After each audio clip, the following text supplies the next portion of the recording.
हमारे नौजवानों में इतनी कर्मठता है, इतना उसमें गुण है, इतना वो मेधावी है कि अगर कहीं चांद पर भी परीक्षा होगा तो उस कंपटीशन में भी जाकर के हमारे बिहार का युवा पास करने का काम करेगा।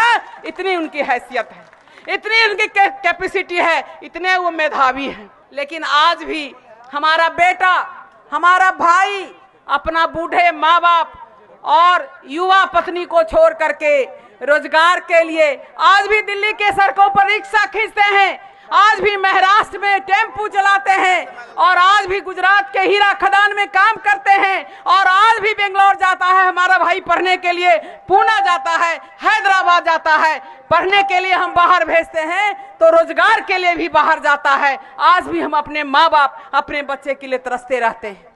सोचा था बिहार एक ऐसा प्रदेश है, बिहार एक ऐसा प्रदेश है जहां उपजाऊ भूमि है, 12 मासी बहने वाली नदियां हैं, हमारे कर्मठ युवा हैं, इनकी शक्ति है। ये हमारा युवा गुजरात बनाने का काम करता है। मुंबई आज मुंबई है तो यहाँ के युवाओं के कारण आज पुणे है तो यहाँ के युवाओं के कारण, दिल्ली आज दिल्ली है तो यहाँ के कर्मठ पढ़े लिखे IAS के कारण। लेकिन हमारा बिहार सारी योग्यता के बावजूद भी हमारा बिहार आज पिछड़ा है।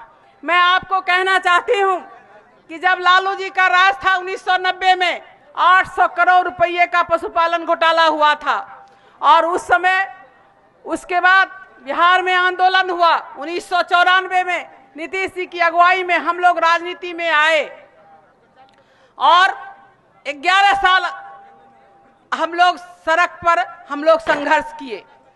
बिहार की हालत खराब थी, आप जान रहे हैं, शिक्षा नहीं, स्वास्थ्य नहीं, उद्योग नहीं, किसानों की हालत खराब थी। और ये सबको देखते हुए हम सब लोग, इतने भाई लोग जो यहाँ आज आए हैं, सारे लोगों ने 11 साल मेहनत किया, और तब जाकर के 2005 में नीतीश जी की सरकार बनी। नीतीश जी की सरकार ने भी बहुत विकास किया, ये हम नहीं कह सकते हैं, क्योंकि विकास छिपता नहीं है। रोड हुआ, सड़कें बनी, सारे चीजों का विकास हुआ, लेकिन एक विकास तो यहाँ हमारे यहाँ के जो राजा हुए थे शेरशाह सूरी भी ने ग्रैंड ट्रंक रोड बनवाया था, जो आज भी पश्चिम बंगाल से लेकर के बहुत दूर तक जाती है। ये सारी चीजें हुई, लेकिन एक चीज जो नहीं हो सका, वो चीजें हैं शिक्षा, किसानों की सिंचाई की व्यवस्था, स्वास्थ्य की व्यवस्था, रोजगार की व्यवस्था। इच्छा तो हुई थी कि जाएंगे, पलायन रुकेगा बिहार से, बिहारी कहलाना गौरव की बात होगी।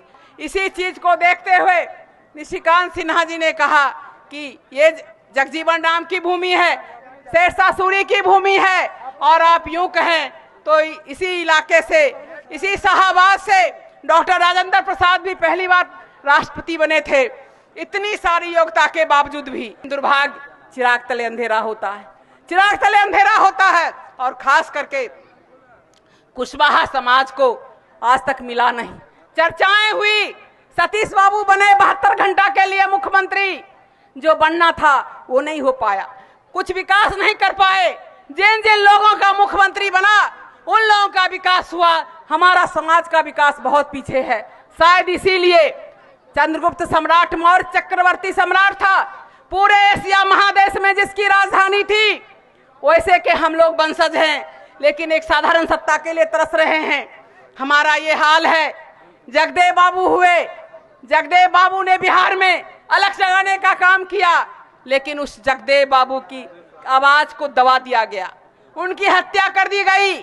जगदेव बाबू एक चिंतक हैं, विचारक हैं, वे महान व्यक्तित्व हैं, और उनके हजारों लाखों आज भी बेटे हैं, आज भी अनुयायी हैं, जो बिहार बदलने की क्षमता रखते हैं। हजारों साल नरगिस अपनी बेनुरी पे रोती है, तब कहीं चमन में पैदा होता है एक दीदावर, तब कहीं चमन में पैदा होता है एक दीदावर। और आज वो दीदावर आज पुनः जगदेव बाबू के बाद निशिकांत सिन्हा के रूप में आपके सामने इस मंच पर उपस्थित है, इस मंच पर उपस्थित है आज आपके सामने इस बिहार का कायाकल्प करने के लिए।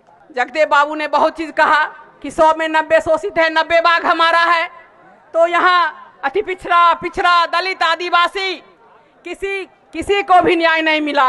आज भी हम न्याय के लिए तरस रहे हैं, आज भी हम अच्छे स्कूल में पढ़ने के लिए तरस रहे हैं। हमारा बेटा आज भी बढ़िया कॉलेज में नहीं पढ़ पाता है। मजबूरी के कारण, आर्थिक तंगी के कारण आज भी हम अपनी बेटी को अच्छे घर में शादी नहीं कर पाते हैं। इन्हें गिने हमारे जैसे लोग, मैं भी एक साधारण किसान की बेटी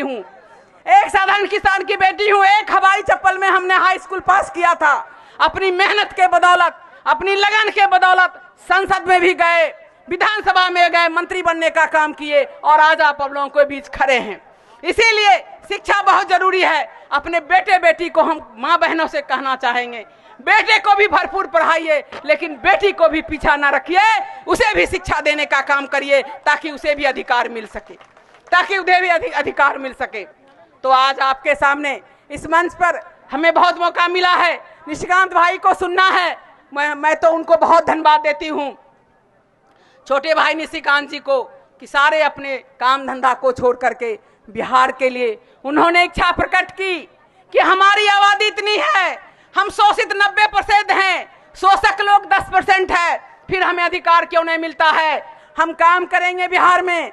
हमने कहा बिहार में काम करना, बिहार के लोगों के लिए काम करना आजकल के युग में दुधारी तलवार पर चलने का समान है। आप इधर से चलिएगा तब भी कटिएगा, उधर से चलिएगा तब भी कटिएगा। लेकिन निशिकांत सिन्हा जी ने कहा कि हम कटने के लिए तैयार हैं, हम मिटने के लिए तैयार हैं, लेकिन हम बिहार में बदलाव करने के लिए भी तैयार हैं। इसीलिए मेरे भाइयों, मैं आपसे आग्रह करने आई हूँ कि रेरो की दुष्टिर को न यहाँ जाने दे उनको स्वर्गधीर, पर लौटा हमें गांडीव गदा, लौटा दे निशिकांत धीर वीर, लौटा दे निशिकांत धीर वीर। तो मेरे भाइयों और बहनों, इसलिए मांगने आई हूँ आपकी सहायता।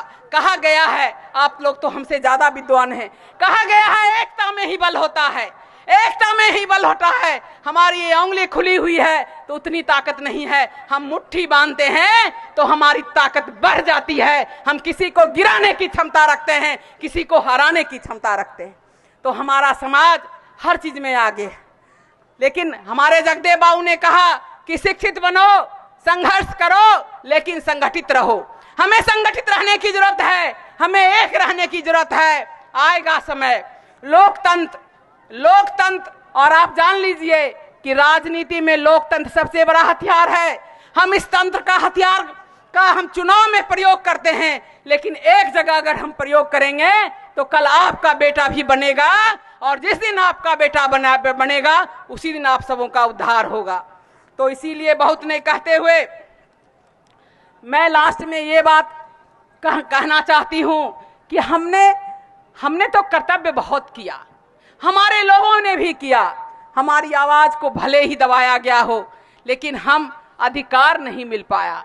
हमें जो अधिकार मिलना चाहिए वो नहीं मिल पाया। इसीलिए गीता में श्री कृष्ण ने कहा था, आपको याद होगा जब महाभारत हो रहा था और दोनों तरफ इस पार और उस पार सेनाएं खड़ी थी, लेकिन बीच में अर्जुन जब देखता है कि हमारे अपने लोग इधर भी हैं, हमारे अपने लोग उधर भी हैं, तो किंग कर्तव्य विमूढ़ हो जाता है कि कैसे हम हथियार उठाएंगे, कैसे अपनों को मारेंगे। तब श्री कृष्ण ने गीता का ज्ञान दिया था और कहा था, ए अर्जुन, अधिकार खोकर बैठ जाना यह महादुष्कर्म है, अधिकार खोकर बैठ जाना यह महादुष्कर्म है। न्यार्थ अपने बंधुओं को दंड देना धर्म है, दंड देना धर्म है। इसीलिए न्याय के लिए, अधिकार के लिए हमें अपने बंधु बांधव को भी दंड दे करके गद्दी से हटाना होगा। तो हम उसे हटाएंगे और अपने अधिकार को लेंगे, हम अपने अधिकार को लेंगे। और इसीलिए निशिकांत भाई जी आपके पास आए, उन्होंने तो सिर्फ ये कहा है कि तुम हमारा साथ दो, हम तुम्हें अधिकार देंगे। हमें खून नहीं चाहिए, हमें कुछ नहीं चाहिए, हमें आप लोगों का साथ चाहिए। हमारे भाई और बंधु, इस बिहार के बदलाव के लिए, इस बिहार के विकास के लिए, इस बिहार में हमारी हिस्सेदारी के लिए, हमारी राजनीतिक भागीदारी के लिए, हमारी राजनीतिक पहचान के लिए आइए सब मिलकर के हमारे भाई निशिकांत जी ने जो आगे आए हैं, हमें उनके आगे थाम लेना है, उनका स्वागत करना है, उनका साथ देना है। यही कह करके शाहबाद की क्रांतिकारी धरती पर मैं आपको नमन करते हुए अपनी बात समाप्त करती हूँ। जय हिंद, जय सासाराम।